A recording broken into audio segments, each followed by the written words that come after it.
Good morning, good afternoon, and welcome to this virtual event co-hosted by the Atlantic Council's Middle East programs from Washington, D.C. and the Politics and Society Institute from Amman, Jordan. My name is Tuqa Nusayrat. I'm the Deputy Director of the Rafiq Hariri Center for the Middle East and Middle East programs here at the Atlantic Council. We are delighted you could join us today for this discussion. To tell you a little bit about our program today and the work that we do here at the Middle East programs at the Atlantic Council, our focus is on working with our allies and partners in the Middle East and Europe to protect U.S. interests, build peace and security, and unlock the human potential of the region. We are very happy to be partnering with the Politics and Society Institute based in Amman for our first joint event, and the first of several, I hope. This joint approach allows us to bring together American and Jordanian expertise and regional expertise to a number of challenges facing the region today. The first being today's focus, which is the possible future trajectory of the Islamic State. As many of you know, this topic is not necessarily one that is at the forefront of minds in Washington right now. There is a lot going on, but it remains of a significant importance to review the factors that have allowed ISIS to take hold and to anticipate what the future of the trajectory of the group might be. I will leave it to my colleague Jafar Hassan, president of the Politics and Society Institute, to further introduce the topic. But I did want to note the timely nature of this conversation, given the interim national security guidance document that the White House released yesterday. Among the priorities named for the Middle East is preventing an ISIS resurgence. Before I turn it over to Jafar and Banan, I want to remind everyone to submit your questions via the Q&A box at the bottom of the screen anytime during the event. And we've reserved time at the end for a moderated discussion. If you're watching us on one of our live streams on YouTube or Twitter, we welcome you to tweet your questions to us using the hashtag @ACMideast and hashtag #ACMideast. So I will turn it over to my colleague, Jafar Hassan, to introduce the rest of the event. Thank you, Tuqa. Good morning, everyone. Good evening from Amman, Jordan. I am thrilled to participate in this first event between the Politics and Society Institute in Amman, Jordan, and the Atlantic Council. We are an independent Jordanian institute that brings together Jordanian and regional scholars from different disciplines, with a focus on change and transformation in the region, youth, and regional dynamics. I am thrilled that this will be the first in a trajectory of events that we will be holding with the Atlantic Council. It is indeed very important, as Tuqa mentioned, to amplify the voices, the thinking of scholars and experts from the region across to Washington and across different countries and international interests. I think it is a very important subject that we will be discussing today, and I look forward to further collaboration. Allow me at this point to introduce Banan Malkawi, our moderator for this session. Banan is a Jordanian American, a researcher and a lecturer of Islamic political thought. Banan has studied and taught in Jordanian and US universities. She was a journalist and she's a specialist on Islamic thought and Middle Eastern studies. Banan has researched, translated, and edited about or over 40 books and publications on Islamic thought. So I believe we're in very good hands for this session with Banan. Over to you, Banan, and thank you.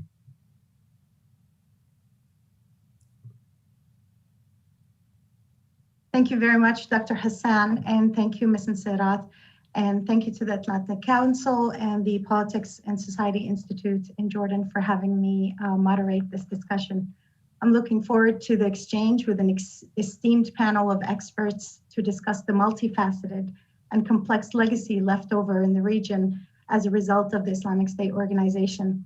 We'll look at its trajectory, possible scenarios of resurgence or mutation, considering the perpetual underlying conditions in Syria and in Iraq, but also in other pockets of the world. I find that the Islamic State organization was a watershed manifestation of violent extremism.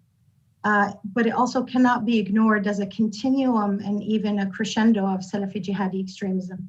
So it is an honor to be here today to engage in a discussion on the future of ISIS.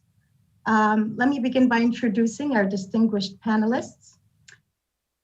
From Amman, Jordan, my colleague, Dr. Muhammad Abu Rumman, is a Jordanian politician, scholar, and former Minister of Culture and Youth. He's a premier expert scholar with Politics and Society Institute in Jordan. He has authored numerous books and publications on political Islam and extremist movements.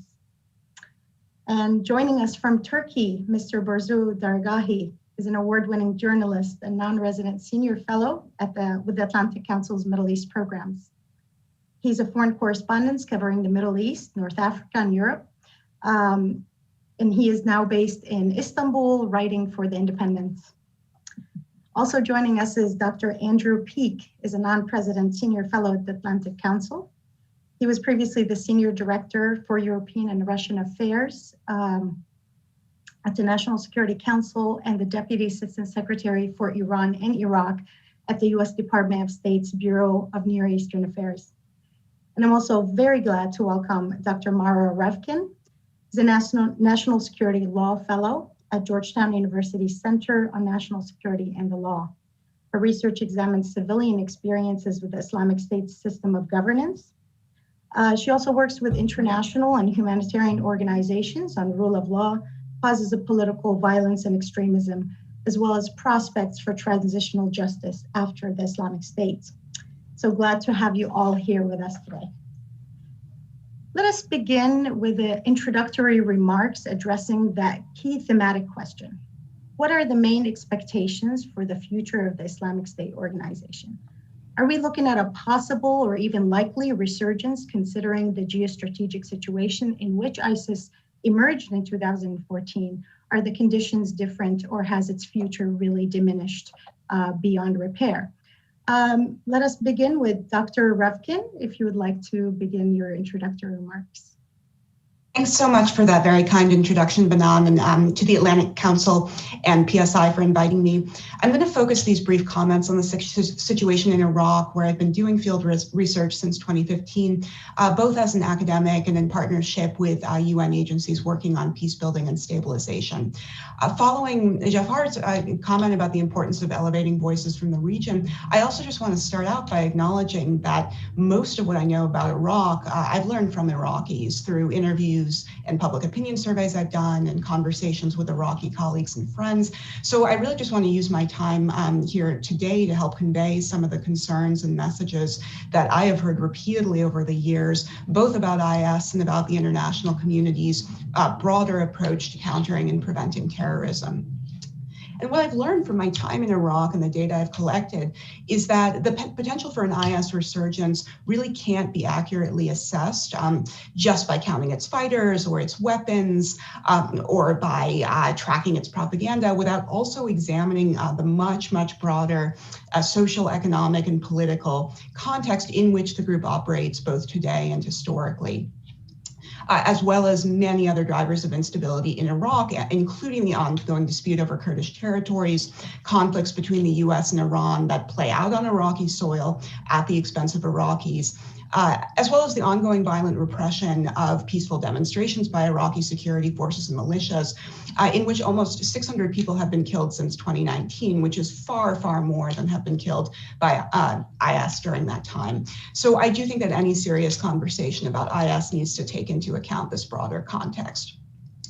On today's topic of resurgence, from my perspective, it would be pretty impossible for IS to rebuild its capabilities in Iraq to pre-2014 levels, at least in the near future, because of its severe violence against Sunni communities in northern and western Iraq, which have been deeply traumatized and economically devastated by more than 3 years of conflict. One of the most well-established findings of social science research on civil wars is that insurgent groups cannot capture and hold territory without the support and collaboration of civilians who are needed for purposes of recruitment, taxation, intelligence, and various other resources.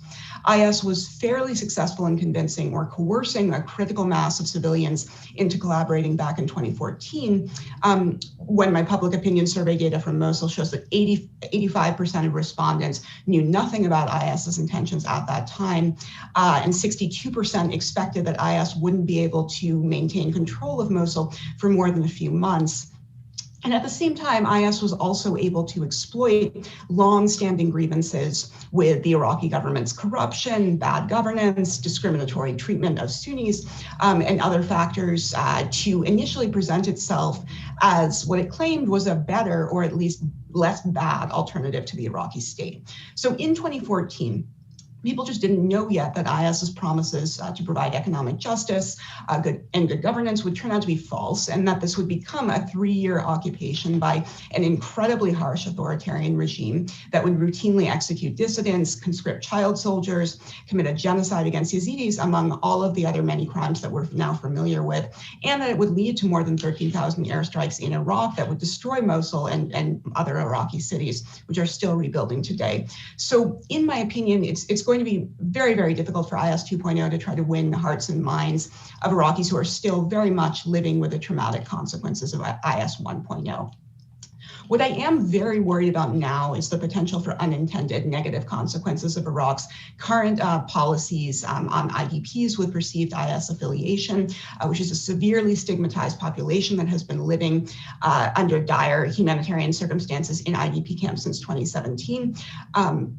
The Iraqi government's ongoing closure of these camps is forcing IDPs to return to communities where they are at risk for retaliatory violence, among other risk factors for conflict recurrence and radicalization. And I'm also very worried about the future consequences of Iraq's extremely harsh approach to accountability, which has led to the mass incarceration of more than 20,000 people on terrorism charges since 2014. And as a lawyer who has visited Iraqi prisons and observed some of these trials of alleged IS members, I have a lot of concerns about the fairness of convictions.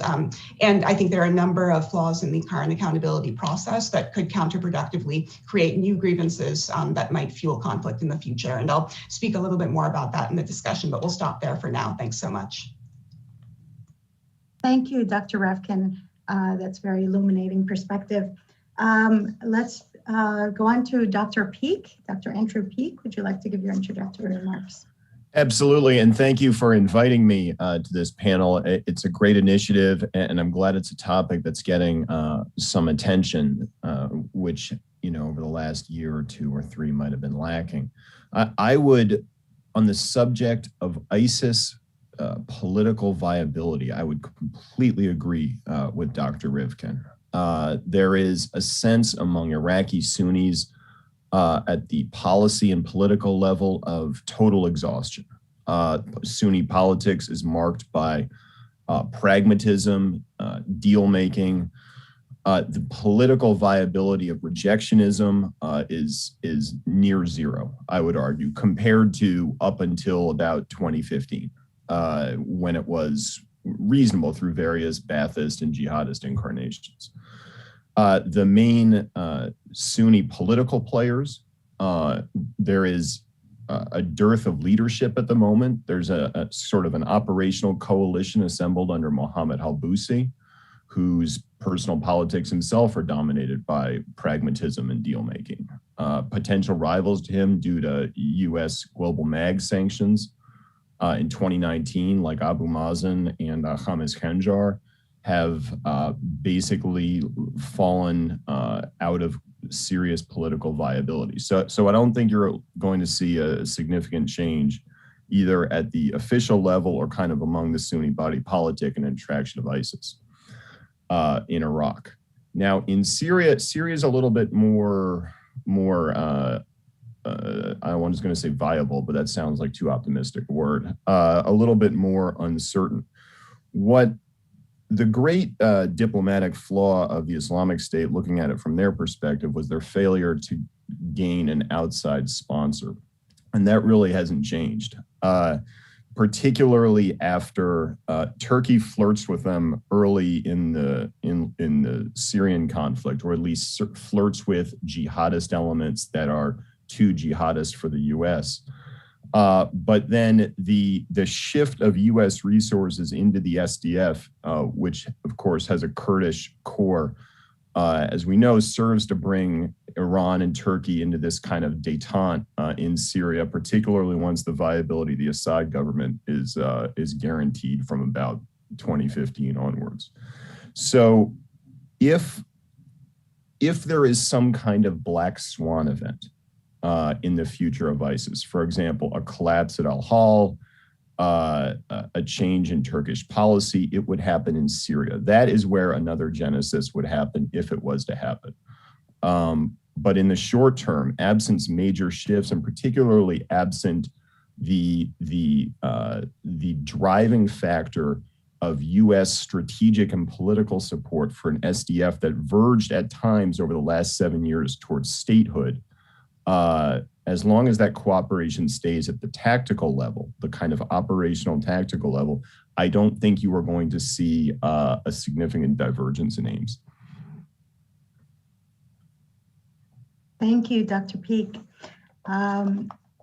Dargahi, would you like to speak to what is happening with that legacy outside, maybe perhaps in other pockets of the world? Sure. Thank you so much for having me. Just a slight correction. I am usually in Istanbul, but right now I'm in central Paris. Indeed, ISIS's loss of the caliphate in Syria, Iraq was a devastating blow to the organization overall. But it was not a fatal blow. And even as it has lost its coveted territory, it remains a force to some extent in Africa and Asia. It has a presence on the internet, but clearly it's not the same, as we all know, and viewers may not have that much of an understanding. ISIS, in terms of its various components, is not a hierarchical organization.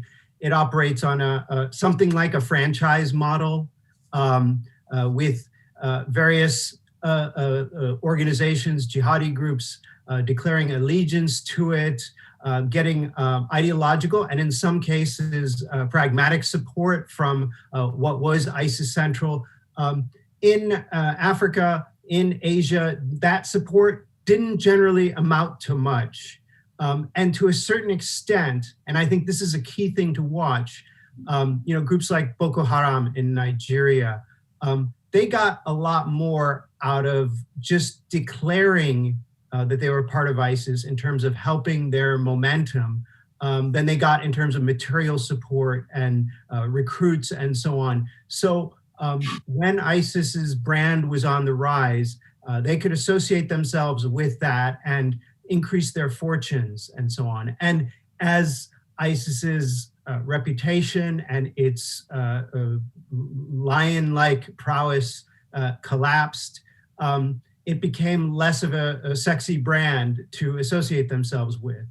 And I think that might work in reverse, and that's where we should be cautious and keep an eye on what ISIS does in its peripheral areas. There are still activities on the part of people who identify with ISIS in Far East Asia, and in the Maghreb and in Sub-Saharan Africa, as well as the Sahel region, with these ungoverned crevices where ISIS seems to thrive.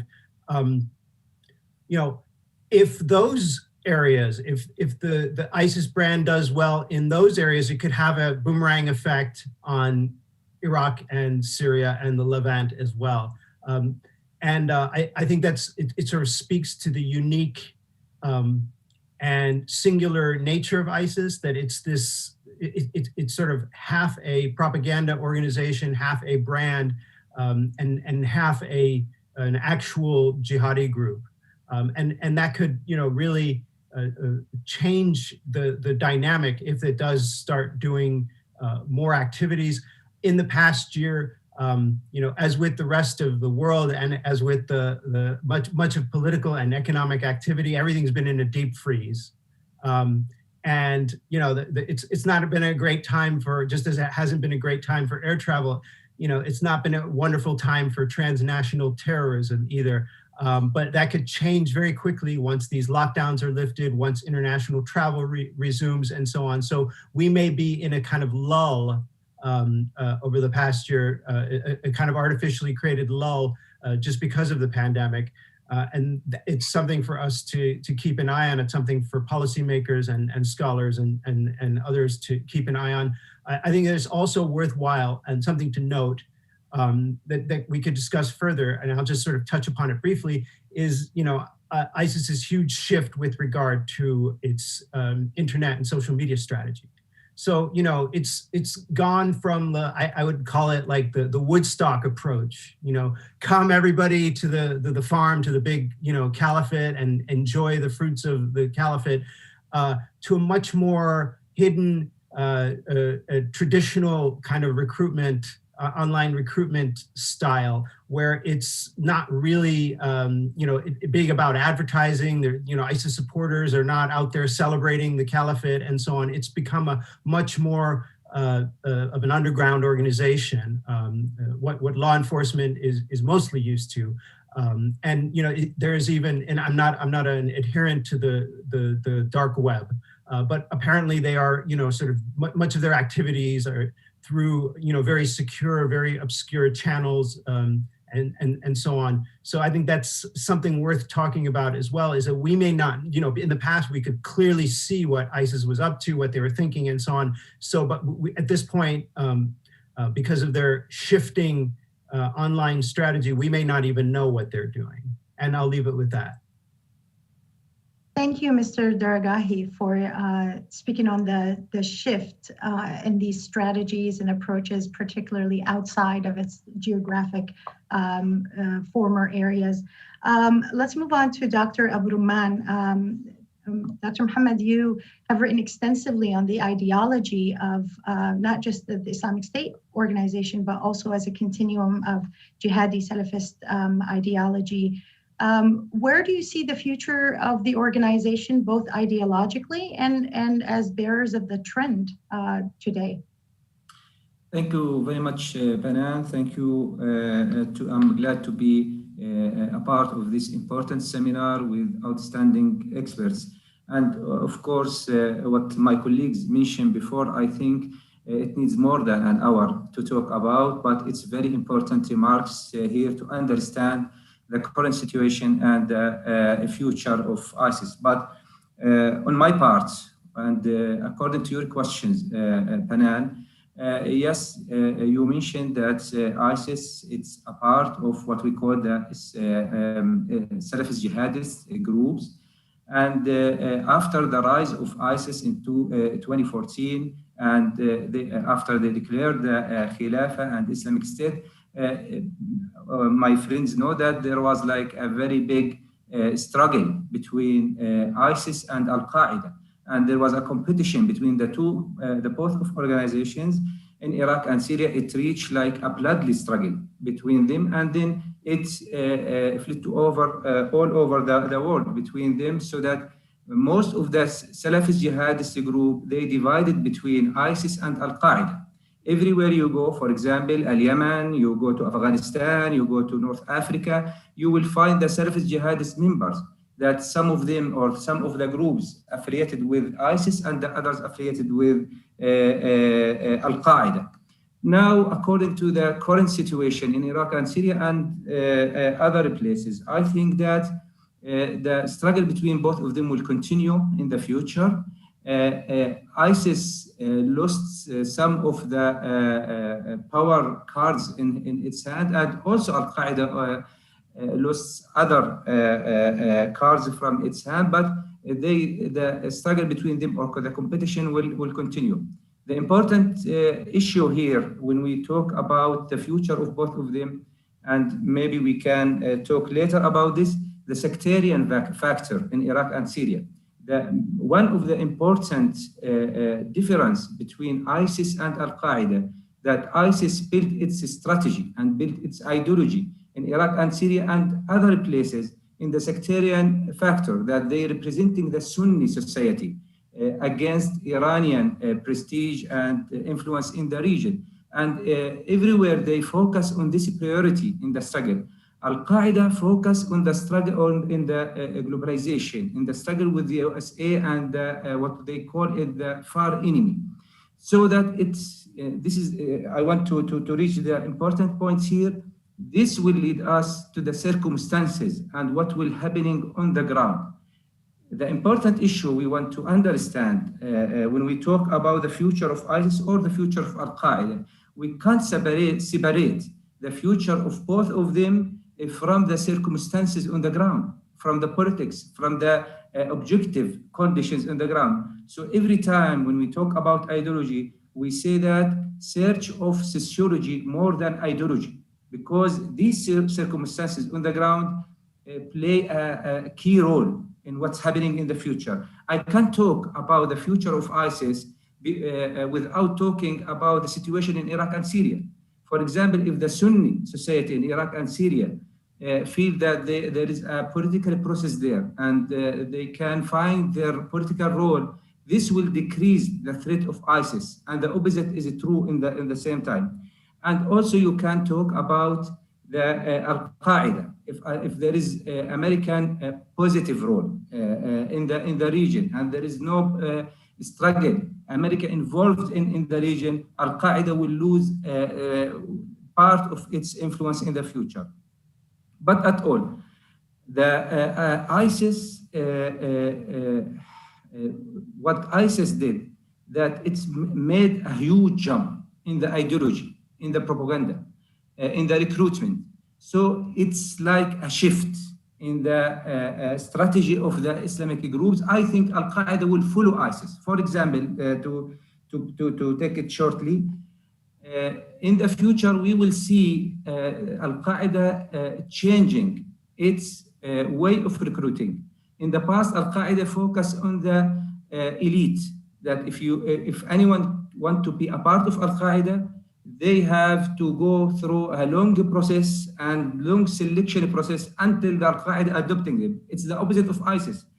If you have iPhone and you declare that you are loyal to Al-Khalifa, so that they will do anything. I'm sorry to talk more than I have to do, but I think in the end of the day, the radical groups, even Al-Qaeda or ISIS, will continue according to the situation in not only in Iraq and Syria, maybe other places or other areas. Thank you very much. Absolutely. Thank you, Dr. Abdurrahman. We can see a kind of building consensus among panelists on ISIS really kind of losing its cards within the Sunni population. There seems to be a consensus among the panelists on these thematic questions. So let us go into a kind of a firing round of questions, beginning with Dr. Revkin. Dr. Revkin, you said that you're concerned that the Iraqi government's harsh punishment of Sunni civilians accused of collaborating with or joining ISIS could backfire by creating new grievances that could fuel local support for ISIS or other insurgent groups.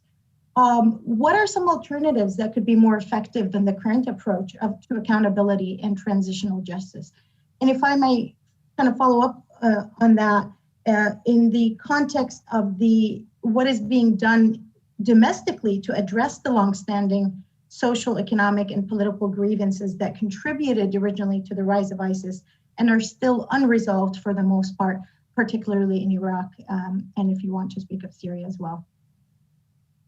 Thanks. So first on sort of better ways of doing reintegration and reconciliation, I think, there are a number of UN and humanitarian organizations on the ground already doing great work on this, particularly IOM and UNDP, which just today actually has a new report out that I worked on sort of working with local mechanisms, including tribal leaders, to negotiate peaceful return of IDPs who are perceived as having some affiliation with IS.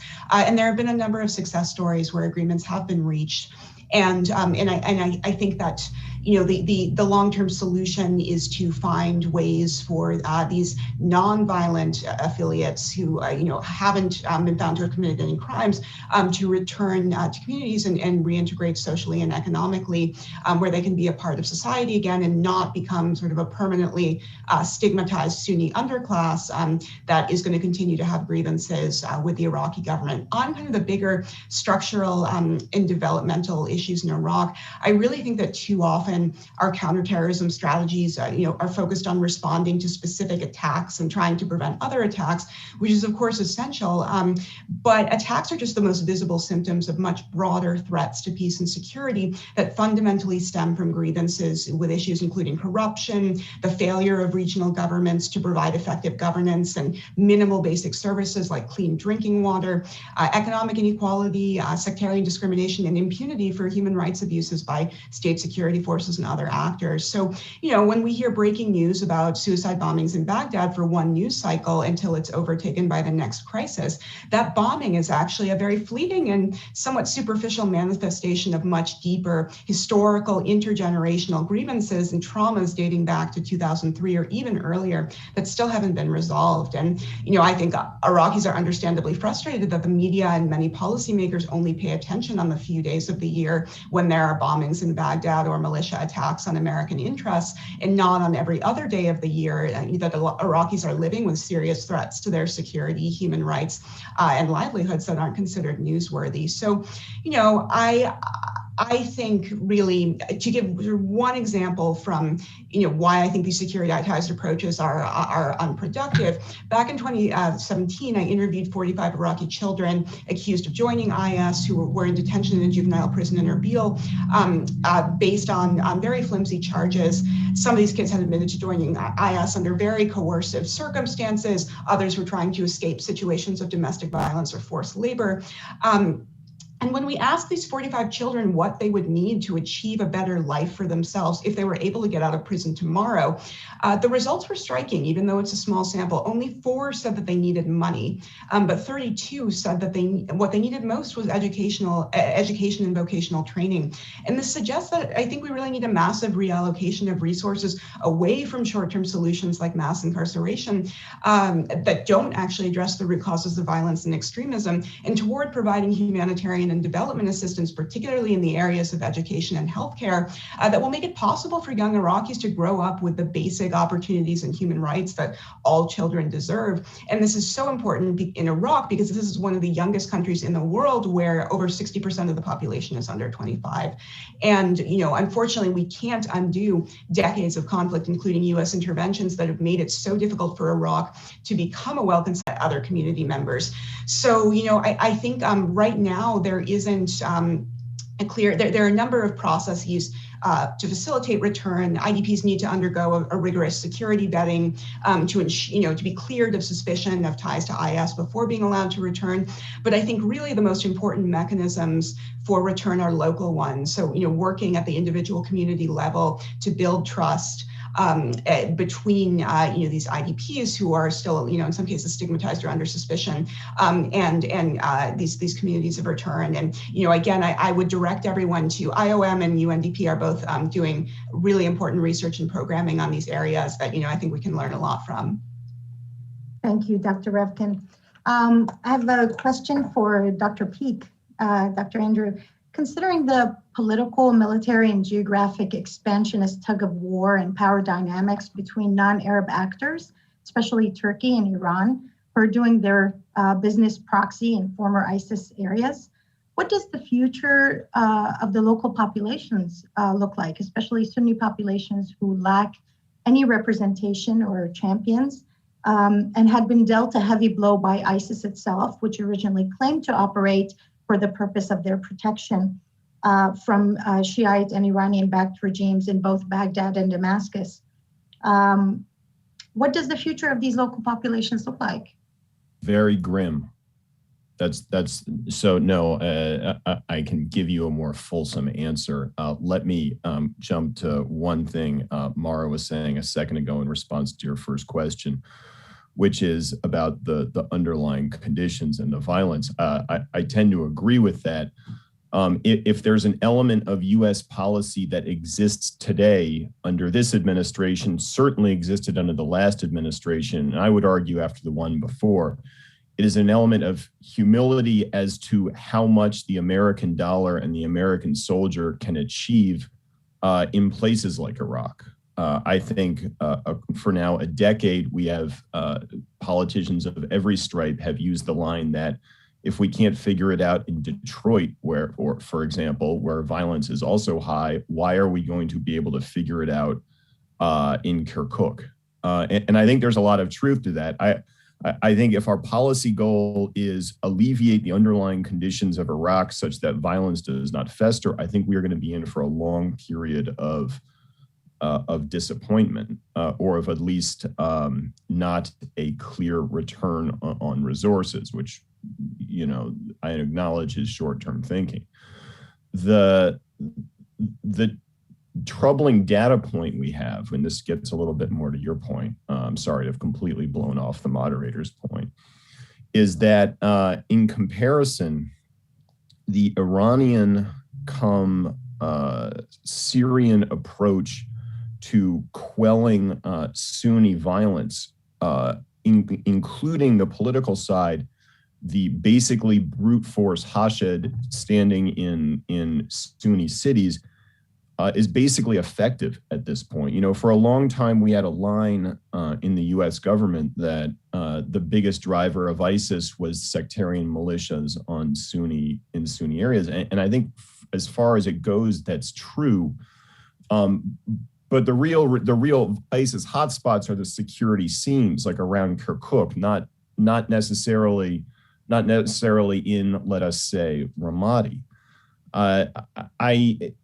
I do struggle to see how the Sunni community climbs out of its hole with any broader political gains than simple survival at the personal, family, village, provincial level, which I think is what dominates Sunni politics in Iraq at the moment. For that to change, there has to be some kind of shift in the fundamental balance, the accord that both Damascus or Baghdad is willing to strike with their Sunni populations, and neither, rightly or wrongly, seems interested in striking a different kind of governing compact with their Sunni population. As if you were going to go to Bashar Assad today, I think he would say that my response to Sunni political unrest has been extraordinarily successful, or at least ultimately successful. And I suspect in certain ways, if you really pushed him, Nuri al-Maliki might say the same thing. So this is not meant to be a pessimistic answer to what is supposed to be kind of a forward-looking panel, but it is a very, very dark day for Sunni communities in the Levant, and I don't see an immediate road towards greater political viability. Thank you for the answer. I want to pivot by asking you kind of a combined question between mine and we have one of the audience, Andreas Matzakos, asked the question about the future of U.S. policies and strategies to deal with the ISIS legacy, especially considering that ISIS emerged while President Biden was vice president at the time. Do you think the U.S. policy is ready for a possible mutation in violent extremism model represented by ISIS? And then the question from the audience, will the U.S. be more involved in the combat against ISIS by supporting SDF under the Biden administration, or is there plans to withdraw from the Middle East? No, sorry, go ahead. No. So to your second point, I think no, I think the U.S. commitment to the SDF is now stronger than it was a year ago, if for no other reason than the senior NSC official was the former ISIS envoy, Brett McGurk, and has a very close relationship with General Mazloum and others. The X factor is if that drifts too much, as I said earlier, from tactical and operational cooperation to kind of some strategic accord, at which point Turkey, as it's been saying now for a decade, will indicate that is a red line, and how much they are willing to force an issue after gauging U.S. sensitivity or reflects U.S. awareness is uncertain. So I think, yes, absolutely, the U.S. commitment to the SDF and some sort of long-term presence in eastern Syria, at least defined through this administration, is secure. Forgive me, I forgot the first part of your sentence while I was giving you that wonderfully eloquent answer. Well, that was a beautiful answer that kind of summed it up, but it was okay, we kind can of go like, on to someone else. Yeah, okay. Yes, absolutely. Thank you very much. Yeah. Next question, Mr. Daragahi, I do have a question about, as you spoke about other pockets in the world, whether in the Maghreb, in sub-Saharan Africa or Southeast Asia or Far Asia, what key factors or catalysts or grievances that contribute to the emergence of the Islamic states outside of its core areas? What are some common and mutual underlying issues or conditions, or is the organization really exploiting locally centric conditions to propagate its viability as an actor in these regions? To what extent is it also relying on its previous affiliates that had pledged allegiance in the past to fall under the umbrella of the global caliphate? Is it making new affiliations and finding new incubator communities?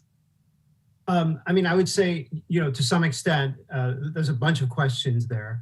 I would say all of the above. I think it is, using all of those strategies. Is it exploiting grievances? Not in any systematic way. There's no playbook that ISIS has. I would love to hear what others think about it. It uses various playbooks. So to many researchers, this is kind of basic stuff, but the recruitment strategy for a, ex-drug dealer in the suburbs of Paris is very different than the recruitment strategy from some, very angry, very exploited, very abused young Sunni man on the outskirts of Raqqa. It's a very different play in terms of getting that person into the organization, getting it to swear loyalty. I would say that one, common denominator, and I saw a question in the queue there about Afghanistan, which I didn't mention, and I should, because it's actually the sort of nightmare scenario right now in terms of an ISIS resurgence. The one common denominator is, state failure.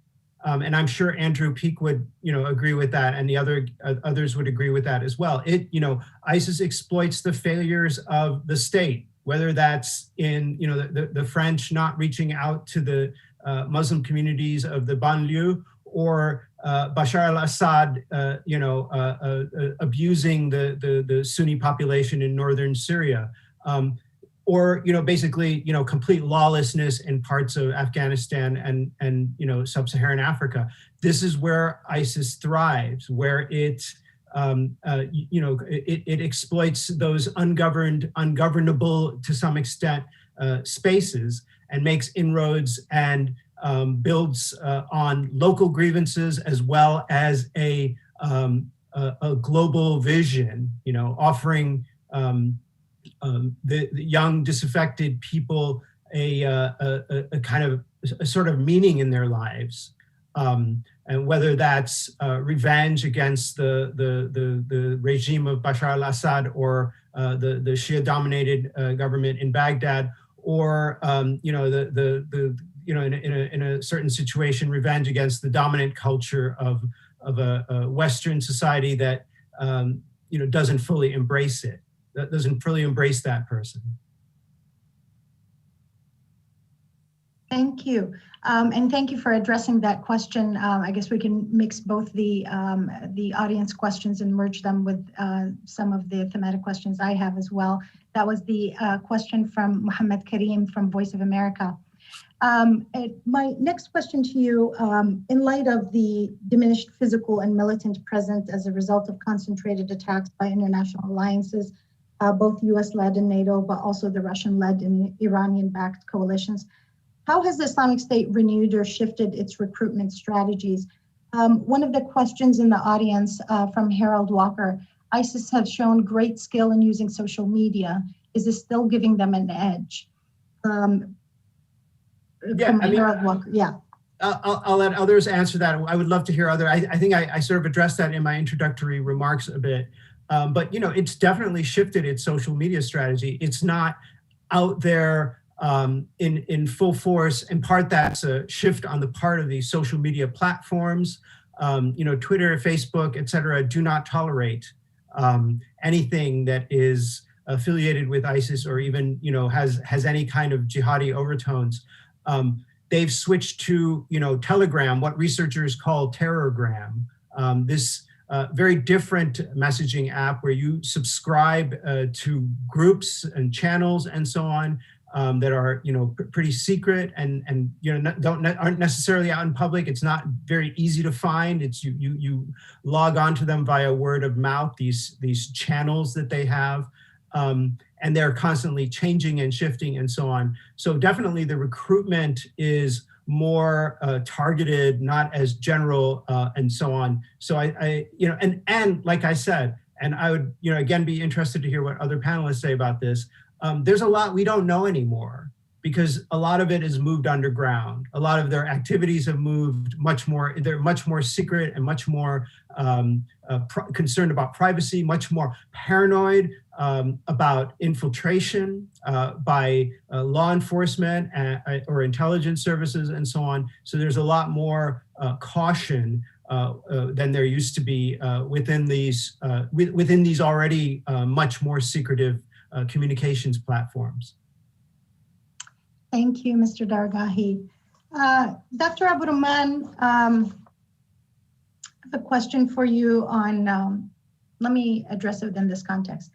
The counter-revolutions and chaos following the Arab Spring succeeded in quashing democratic hopes for freedom, dignity, and civil states, as well as political Islam as a viable, non-violent political act. This is on the one hand, and it also enabled the rise of violent extremism represented by ISIS on the other hand, which in turn has been virtually quashed itself. What remains on the scene of both, in terms of both political Islam champions, but also bearers of Salafi jihadist ideology? Do you think there's a possibility of rapprochement between the two created by continued exclusion and vilification of political Islam? Is there a threat to radicalizing political Islam as had happened in Egypt, perhaps in the 60s and the 70s? This brings in the topic of who speaks for Salafi jihadist ideology today? And had ISIS strayed too far in its savagery to get kind of kicked out of the mainstream Salafi jihadist current, resulting in its total demise? Very important questions, Banan, thank you. I don't have concern that there will be radicalizing to political Islam today. There are really two strategies in opposite ways. The political Islam, which prefer to go through the political democracy. In spite of that, there are many problems today in democracy in Arabic world, but still the major movements of political Islam consist and still say that we believe in democracy and we will not change our way.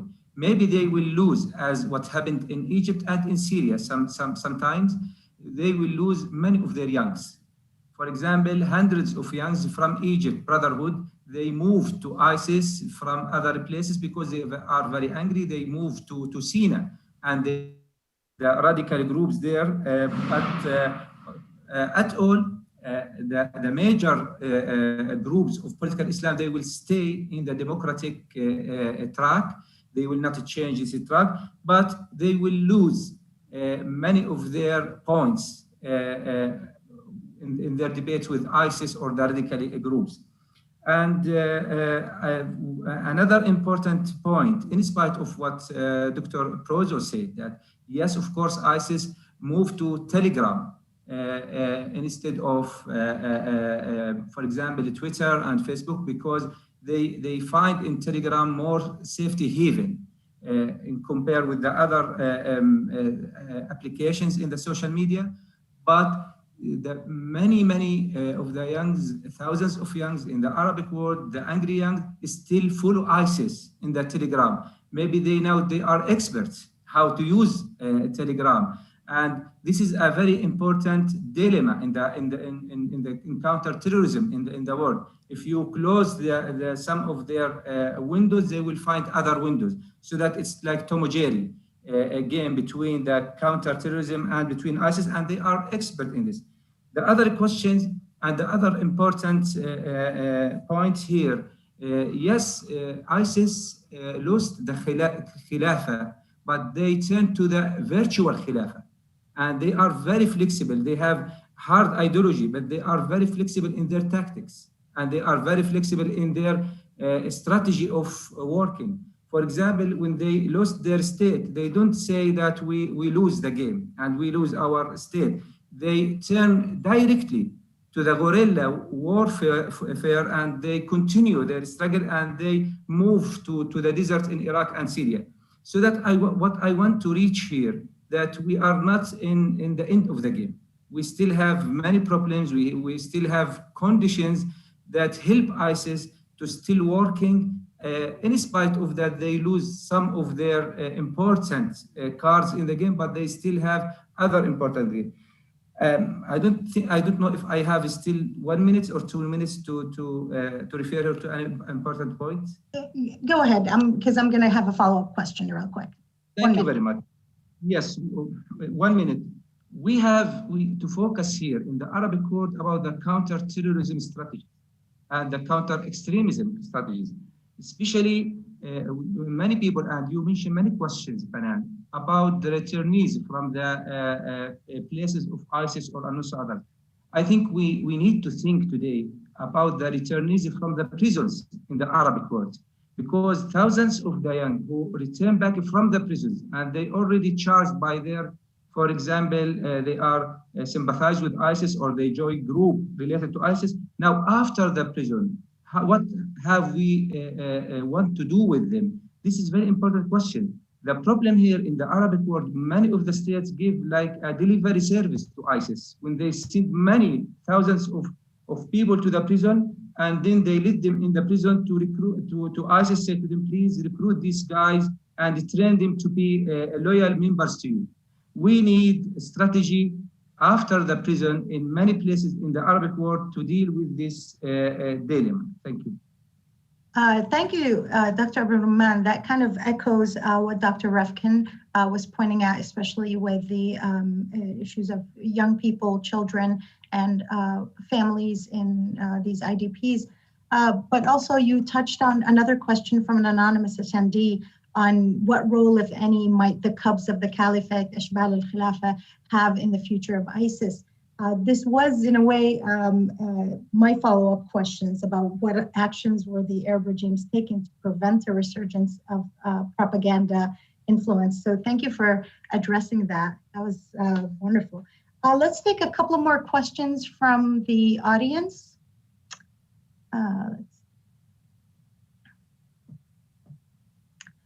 Dr. Andrew, Roy Gutman asks, Andrew said that this is a very dark day for Sunnis in the Levant. Could you be more specific in eastern Syria? Our areas where ISIS dominated now is characterized major cities and towns in ruins.